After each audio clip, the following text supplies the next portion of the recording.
Earn your keep, gotta nigga. earn your keep, man. Yeah. Yeah. Earn your Yeah, keep. man. That's cool. We're gonna cut this one. Let's do the next one. All right, Yeah. so I'm glad Brandy's on the show. Thank you for coming through and checking it out. Thank you, Brandy. Yeah, we definitely was looking for a female perspective on different topics. Especially when it comes to male and female, but this is not the red pill community type joint. Just be clear. We just Can I say this too? Just to further elaborate on what you said, for my own benefit and edification. I think in addition to more than the female perspective, we just want another perspective, period. It just so happens that you're this a is female. facts. You know what I mean?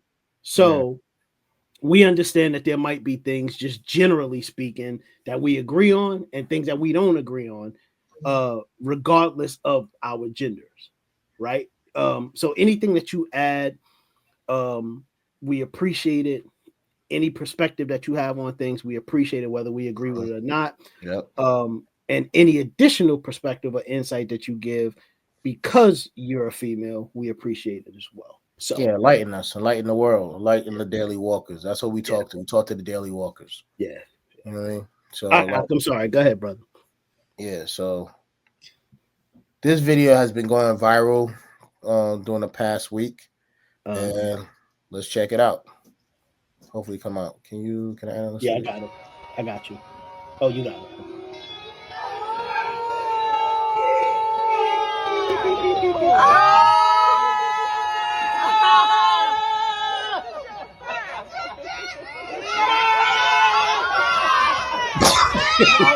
Don't mess up that makeup, gather.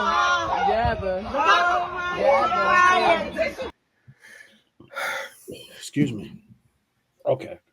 Oh, shit. All right. So I think I was able to get the gist of it. Prom time, son, but it's the son, right? But he identifies as a female, maybe, or he's maybe trans. Is that it? Whatever it is, he's dressed as a woman, right? Or maybe you want to go to the Purple Rain concert. You know what I'm saying? Maybe he wants to go to the Purple Rain concert. And his father is doing something very honorable and commendable by taking him to the prom. Right. Okay, I got you. Okay. All right. What's your thoughts about it? Me? I think that's a good thing to do, to support your child through whatever they're going through, whether you agree or disagree with it. I think it's good to be there for them. I think a lot of times when it comes to LGBTQ community, like it's easy for people to like judge when you're not walking in their shoes. Myself included. Like it's a lot of things I don't understand with that community, but I'm not living their life. You know what I'm saying? And I think that people have the right. I think it's exploded a lot because a lot of people in that community want attention. And so because it gets that negative kickback, they hype it up a little bit more, in my humble opinion, for some people, not all. You know what I'm saying? So I think people should just be able to live their lives, their truth, however they want to. And no one should have to just hide that, whether people agree with it or not. And it's just a big deal because people speak out against it so much, in my humble opinion. Yeah. Yep. Shout out to William Braylock, in my humble opinion. You know what I'm saying? He got a well podcast too. Is that what the podcast is called, in my humble opinion? Yeah. What up, Will? What up, Mondo? You know what I mean? Okay. People's over there. But yeah, I mean, I agree with you 100%, man. That's your baby. And you need to support your baby. You need to, like, the way that I've been watching other podcasters that's been talking about it. So a lot of people are covering this right now. Correct. Okay. And some men are like, you know what I'm saying, like, that's unacceptable. Some men are saying, like, you know, it's the black woman's fault that the kid is the way he is. And the father was, you know what I'm saying, weak for not rearing their children in a masculine way. We also covered just recently about Anthony Mackie's coverage about masculinity and men and masculine roles and what Yeah, they need yeah, to do in their position as a family. yeah. And I'm gonna yeah, it's pause a there. lot of things coming though. But I think that like personally, like, what up, man? Yo, what's up, y'all? What's up, brother? What's up, brother? Apologize, man. Apologize. Hey, man. Sick of you, man. Don't talk to me, Hey, brother. I'll, As I was saying, I'll apologize when Marvin Sapp apologizes. Wait, can we wait? Hold on. We're gonna get back to that. Z, do you know Brandy? Z. No, I do not. How you doing, Brandy? I'm good. Azizi Brandy. yeah. Well, Ladies Against the Machine or the Reverend Brother Pastor Deacon Dr. Jasper. or Z. Or Z. Okay. Yeah. All right, go ahead, Ak. I'm sorry. Just yeah, but like a lot of people are trying to shame the father for being a father to his child, and when it comes down to it, that is your baby, and you have to raise your child the way you can. I don't know how the confusion became because like I said before, at times and stuff, a child is an open canvas. And during that time, they need to educate themselves properly. You need to educate yourself because they could be confused out of nowhere. If you're being raised by a whole bunch of women, you know what I'm saying? You're going to, I'm talking about from a male perspective, even a female perspective, being raised by a whole bunch of dudes. They're going to identify with something that they feel is safe. And if they see like women doing women behavior, like the hand on a hip or switching their neck like this, or doing that clock and move and stuff, they're going to emulate that. If the father's like, yo, chill out, man, that's not what we do, bro. We hold our fists and we stand strong and yada yada yada. You're not teaching them, so because they're trying to figure, they're thinking human beings and they're trying to figure out who they are. You know what I'm saying? Right. And if their identity gets construed, from feminine based or whatever, you know what I'm saying? Because I don't know internally what they mentally going through.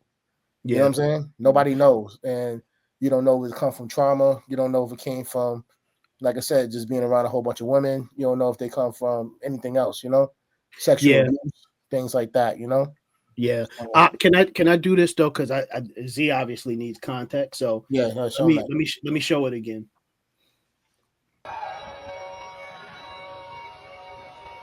You can take it off.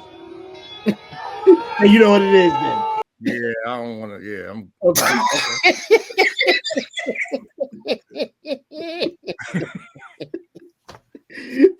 All right, I get the gist. Okay, all right. So I agree. Well, Ak, was you finished your thought on this? Yeah, I'm done. Okay, so I agree with you and Brandy. I think we presently live in this day and age where we have to come to grips with what fatherhood involves now, or just parenthood in general, and what it involves and what support looks like. Being a parent, there's always been this requirement to be broadly supportive of your children. I think there's a way to be supportive without necessarily being in agreement with what the lifestyle choices are. But you have to make the decision what's priority to you. Am I always going to, is there a way for me to provide emotional support to my children, even though I don't necessarily agree with what they're doing? And in doing so, am I fulfilling my obligation as a father and what it and what the requirements are of it? So one of the things I think that's appropriate for us to speak about as we talk about this is that a couple of months ago we had this conversation about Ghostface and his son. Y'all remember that, right? And the thing is that obviously, based on the research that we did in our conversation, Ghostface is completely estranged from his son, right? Because his son has, chosen to live this lifestyle, right? Because he says that's who he is. He's being his authentic self. But my only criticism for Ghostface is if you're a man and you love your child, you should be able to show up and give your child the support that he or she needs, despite you not being in agreement with the way that despite the lifestyle choices that they made. As long as those lifestyle choices are not illegal, they're not detrimental to themselves, we don't necessarily have to agree with it, but it is our duty as a parent to make sure that we're there to show support whenever we can. And if we can't show support necessarily, just being there to show love above everything else. So that's my perspective on it. So for me, we don't know what the perspective is of this man that showed up to take his son to the prom. He probably is like, listen, who knows the type of conversations they had, or whatever disagreements they had leading up to this day. They could have had a very tumultuous relationship as a result of lifestyle choices and decisions that this young man, or however he identifies. But the man is able to say, listen, I got to put that aside, because what's most important at this moment is that I show up as a father and provide my son or my daughter with the support that they need at this moment.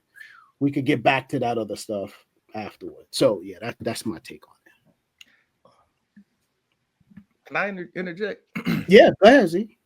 I think for one, man, that's got to be a tough scenario for most parents. I think that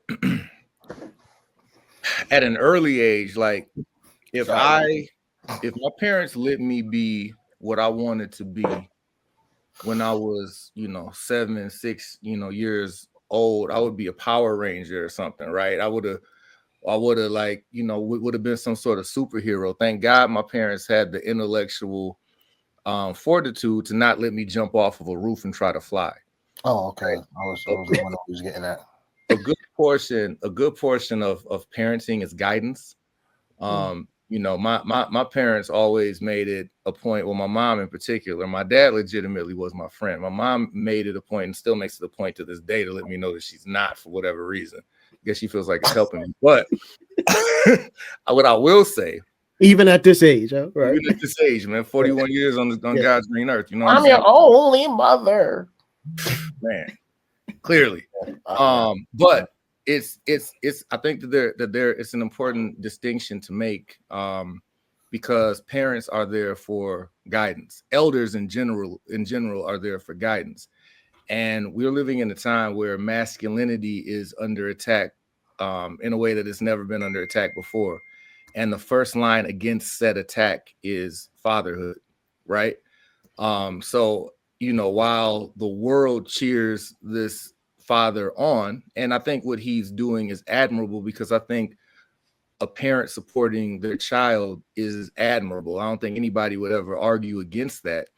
I do think that high school age, that sort of thing, there's still a level of impression that certain buy-ins, if you don't believe in it, or if you don't want to see your kids certain, a certain way, certain things are almost a buy-in, where certain behaviors do deserve pushback. Now, if homosexuality is not one of those behaviors that we deem deserves pushback, then that's one thing. But if we do, then I question whether the father made the right move in that. Support is not always the best thing if it's support of a detrimental behavior. I have friends that are in that are struggling with alcoholism, right? I make it a point to not drink around them. I make it a point to not invite them out when I'm going to be drinking, right? Or anything like that. So as to not perpetuate a behavior that I know they're not comfortable with. So I don't know. I'm kind of 50-50 on it. I respect the father for showing up for his son. But there's a certain level of guidance that the young man still needs, in my estimation, that if his father does not give him, he's on a road that he cannot come back from. Okay. I think it depends on how, like you said, how close with the father and the child really.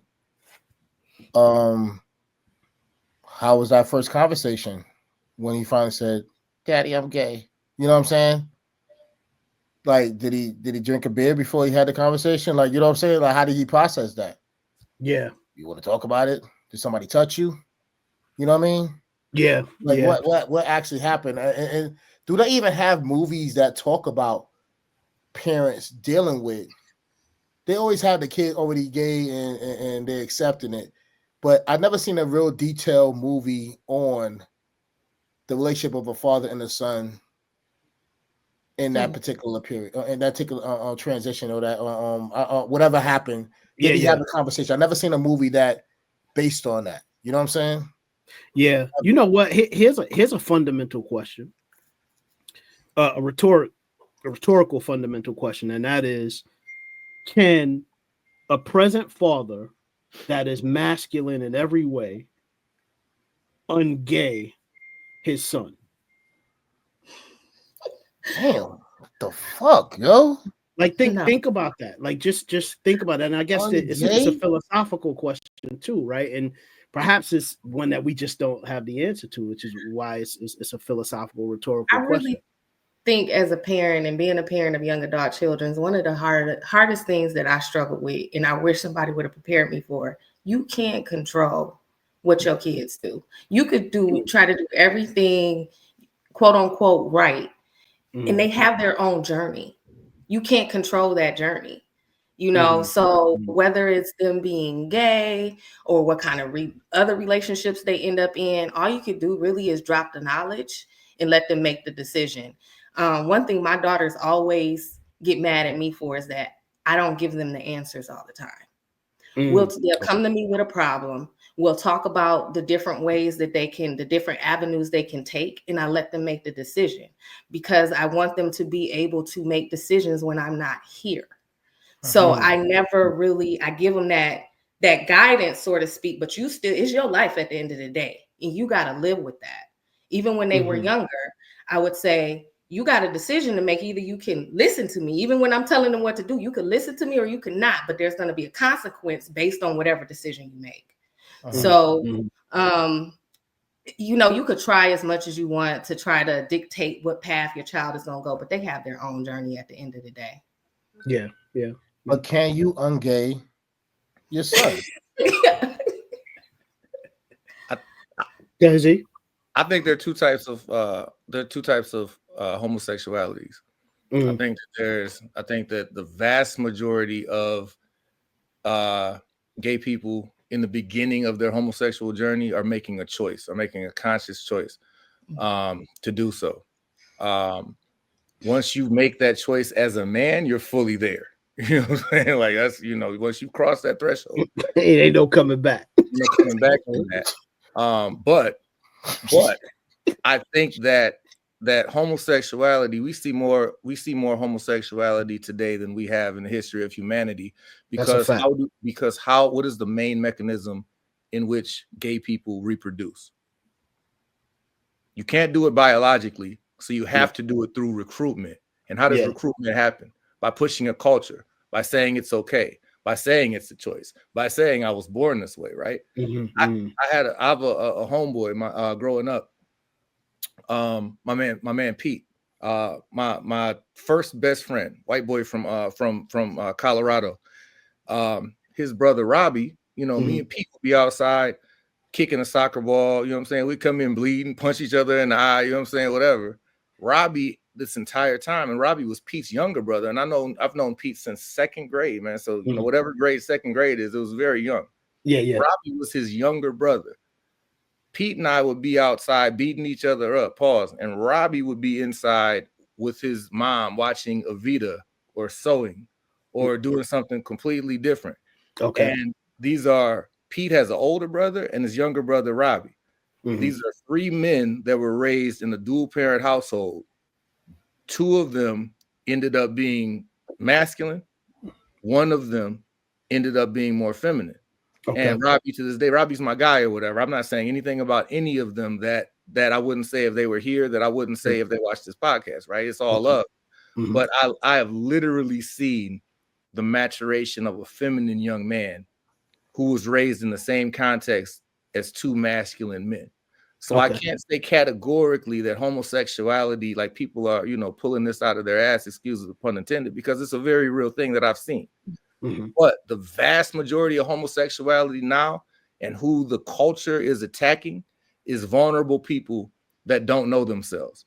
And that's why when I see a young man that's going to prom or going to Sweetheart Swirl or whatever it is, and he's dressed as a woman, like that's too. If I'm your dad and you're in my house, that's not flying in my crib. You're gonna have to leave from the other person's crib, whatever, because in my house there's certain rules, certain guidelines, and there's a behavior that I expect you to uphold. But as Brandy says, as what Sis says, you know, it is your life and it is your decision to make. But when you're in my household as your parent, I'm going to guide you, and that's not a direction that's acceptable for in my estimation. Gotcha. But like I was saying earlier, before, like previous episodes, the experience that I had with my son, because it was nothing but girls that was around him and stuff, and he was trying to figure out what life is, and it was just dad. You know what I mean? And like when all the women would come to the house, like, all right, son, let's get out of here. Too much feminine energy. You know what I'm saying? So, but he has older sisters, and he looks up to his older sisters. So he thought that, you know, certain things were, you know, like, you know, it's unacceptable because that's my older sister. I'm looking up to him. So, you know, he would do something like this, or his hand would go this, and no, man. Straighten it up, bro. You know what I mean? And I would never bash him. You know? I would just explain to him, nah, men put their hands like that. Yeah, that's what men is. So one day, he just see Lisa spray perfume on her and stuff like that. So one day I'm sleeping. You know, I smell perfume in the air. I was like, what the fuck? What's going on? And he looked like he was in trouble. So no, you're not in trouble. No. Spray it again. So he sprayed it and stuff like that. So it smelled good, huh? He was like, yeah. I said, it's called perfume. That's what mommy wears. I said, and he was like, oh, okay. It smelled good. I said, well, here, this is what daddy wear. You have your own perfume? No. It's called cologne. You know what I'm saying? So he sprayed it. I said, that's how you smell like a man. And he sprayed his ass like for like 2 weeks straight because he wanted to identify who daddy was. Right. You know what I'm saying? So it's like you have that sweet spot where you can educate your child, and guide them properly and give them the proper tools of identity, because they're thinking human beings and they're observing by habit. And if you miss that part of it, then things could go like a meatball across the street. And a lot of men, you know what I'm saying, are not in the area. You know what I'm saying? Then the spaghetti noodle get off the plate. You know what I'm saying? And it'd be like, dude, and then you talking about like, hey, yo, what's going on? Like, you hungry, bro? Why you over there? Why you across the street? Come over here and hang with me. You know what I'm saying? Spaghetti noodle. You know? No, we're still. You know what I'm saying? We get it, but we're still stuck on the spaghetti noodle. Yeah, just the linguine just limping over there. You know what I'm saying? What's going on? You know what I mean? And because you missed the time to having dinner with your kids because you out there, you on the street, or you out there working hard, or you out there being a down low brother, you're out there in jail. You know what I mean? When you miss those prime moments of the early development of your child, especially men or female, you know, you miss that bar. You have to be there. You know? Definitely.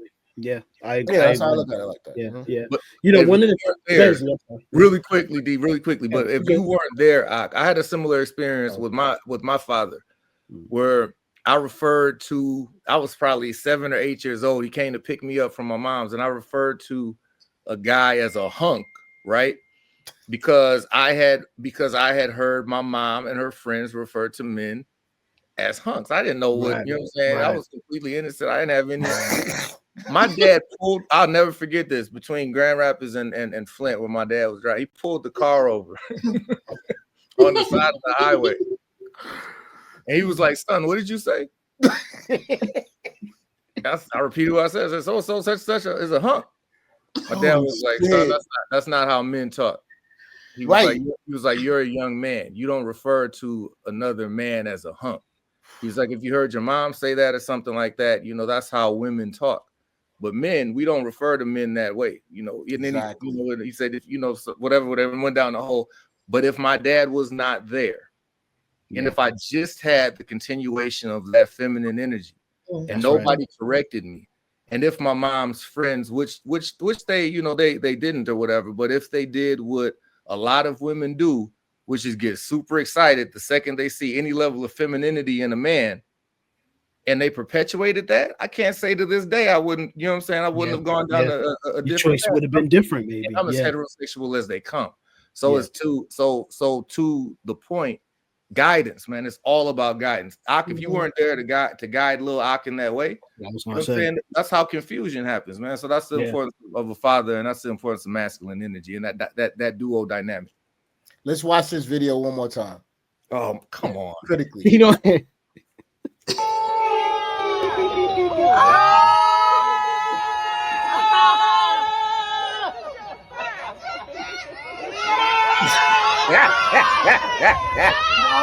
Don't mess up that makeup, Jabba. Look at the face he had. It don't have to be beautiful. Let me know what it's off the screen. but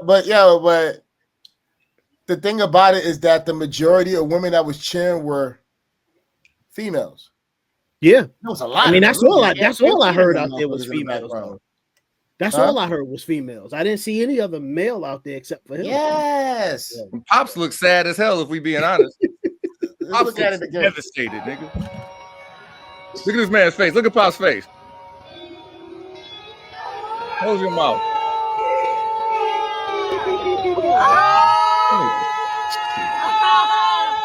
That's how niggas walk on death row. Don't mess up that makeup, Jabba. Yeah, he's not happy at all. He's at all. Yeah, shit. At all. Y'all hurry up and take this motherfucking picture so we can get the hell out of it. Knew I should have got this nigga in sports. So like they was like literally they just took their son and they took his son and just was perming his hair and getting his nails done and got the like, you know what I'm saying, the rings. Like this dude was blinged out. He was Purple Rain, man. You know what I'm saying? Mm-hmm. Like that had to be some years of grooming. Yeah, no, that's not. Listen, everything that is manifested there is not something that just happened that day of prom. That's been in the making for a really long time and been put into practice for a really, really long time. You know, yeah. Why? I don't know, man. I couldn't tell you. I don't know, but I do know that you and Z and Brandy have made some really good and insightful comments, and that is, and you know, for you in particular, I wanted to mention. I think you and we recorded an episode the other day, and you had mentioned this moment where you and your son were walking, and you had a chain on. Excuse me, you had a chain on, and he asked you about the chain that you had on, and you know, you went ahead in a very loving way, took the chain off and put it on him, and it sort of, you know, did something for him for the rest of the day. You know what I mean? And I, you know, as we continue to talk about that, one of the things that we concluded, both you and I, is that it wasn't just the chain. It was in that moment your son saw, he felt what it was like to be the man that he most idolizes in this world. You know what I mean? Yeah. And I think that's part of the guidance that we're talking about here, right? If we as men, we show up the way that we're supposed to show up, right? And we're also willing to impart that guidance, even though it might be uncomfortable, perhaps we can save some of these kids. And I'm not just talking about from the homosexuality stuff. I'm talking about just from making, you know, leading a life of crime or being out there on the street corner or hanging with the wrong people. You know, it's the guidance, but then it's also to being able to serve as the shining example to your son of what they might want to become when they get older. You know what I mean? Not necessarily in profession. We're not speaking about that, but just fundamentally as a man and as a person, you know? So I got another story. I don't want anybody else got something. I got another story that has something to do with that real quick. So I was working with some people and it was part of the LGBT community. And they was giving me like, you know, they were trying to groom me into agreeing to shit. I said, look, yeah, you ain't got to put that gay shit in my face. You know what I'm saying? Like, you know, I respect you as a human being. You know what I mean? But just please don't You ain't gotta do all that. But they kept insisting. And they were saying that so like one time I had my series, we were listening to Glex, and I had it at the Reservoir Lounge. And she was telling me how they was hesitant to allow her to showcase her work because they wasn't sure if they was part of the community or part of the network. And I'm like, what do you mean network and community? And so they said, well, so what's the difference? I said, well, community and stuff like that, we get people like, you know what I'm saying? Like if people like come out the closet, that we'll provide them counseling and provide them lodging and things of that nature. The network is, you know, if you say anything about gay people, they'll try to shut your whole business down. I said, oh, that's interesting. I didn't know that, right? Mm-hmm. So one of my oldest daughter, you know, say had a friend that this dude was like, I thought he like, you know, because I try to give like men that like, you know what I'm saying, had a little sugar name pasta, like, you know, opportunity to say like maybe he's not gay, maybe he's, you know, maybe he just has feminine tendencies, you know what I'm saying, or maybe he's just trying to get in with the chicks, you know what I'm saying, you know what I mean? So I'm like, you know, a guy, girl, whatever and stuff. Right? Yeah. But then she had another friend that was doing, remember Michael Jackson, the Experience video game? Y'all remember that? Mm-hmm. So it was a game that you could actually do moves like Michael Jackson. I only remember Moonwalk. No, that was a great game. Yeah, but, I still don't remember. But okay, I might get Sega just for that. But yeah, so it was a game. It was a Michael Jackson experience. I think it was at the PS systems. Okay. And you just do the moon. It was like a remote type of thing. Matter of fact, it was on a Wii. Okay. And I'm trying to get the move. I know how to do on bad because you know I'm from that era. But this kid was so fluid with his moves. Jawad was like, "Hey, yo, what's up with your mans?" You know what I'm saying? So anyway, so one of the kids that was her best friend, you know what I mean? He was afraid to tell his mom. His mom's asked her, say, "Hey, are you gay?" He's like, "Oh, no, I'm not gay, mom. I'm not gay." You know what I'm saying? And finally, he came out the closet, and she kicked him the fuck out. You know what I'm saying? Took his phone and everything like that. I said, "Damn, it's fucked up." So and they from a 2-parent household, so the father, you know, but he drove the truck all the time. And he was like, you know, yo, man, bring him home. You know what I'm saying? Mm-hmm. Like, don't just be kicking my kid out. You know what I mean? So it was a real strange relationship due to that fact. So I had mentioned it to the girl that was promoting for the community. I said, yo, man, I may have somebody that, you know what I'm saying, got out the closet, got kicked out the crib and everything like that. It's something that you could offer. She was like, yeah, we could offer counseling and you offer lodging. I said, well, are you offering counseling for just him or are you offering counseling for the whole family? And she just looked at me like, oh, no, that's fucked up, yo. That's y'all kidnapping people. That's what y'all doing. You know what I'm saying? Yeah, I remember you talking I about ain't with that shit. Like, you know what I'm saying? You can't, I mean, that's a traumatizing event for the whole system of the family unit. You're supposed to be able to provide and get understanding, and you know what I'm saying, when it comes to that, and help this dude God to be sure of himself and help y'all to deal with the transition. And y'all don't do that. Y'all just take the kid and say, hey, you know what I'm saying? This is who you are. You know? Yeah. I imagine that it could be a steep learning curve for the entire family. So being able to have some type of counseling session that involves everyone, right, is not a bad idea. You can't just provide it for just the person, you know what I mean? So that makes sense. That makes a lot of sense. Yeah. All right, y'all, don't forget to like, share, and subscribe. This is the Daily Walk. This is Aki Bang, Didi Turner, the Reverend Brother Pastor Deacon Dr. Jasper. Excuse me, the Reverend Brother Pastor Deacon Dr. Jasper. I'm fucking it up. The Reverend Brother Pastor Deacon Dr. Jasper. And we out of this motherfucker. You got it.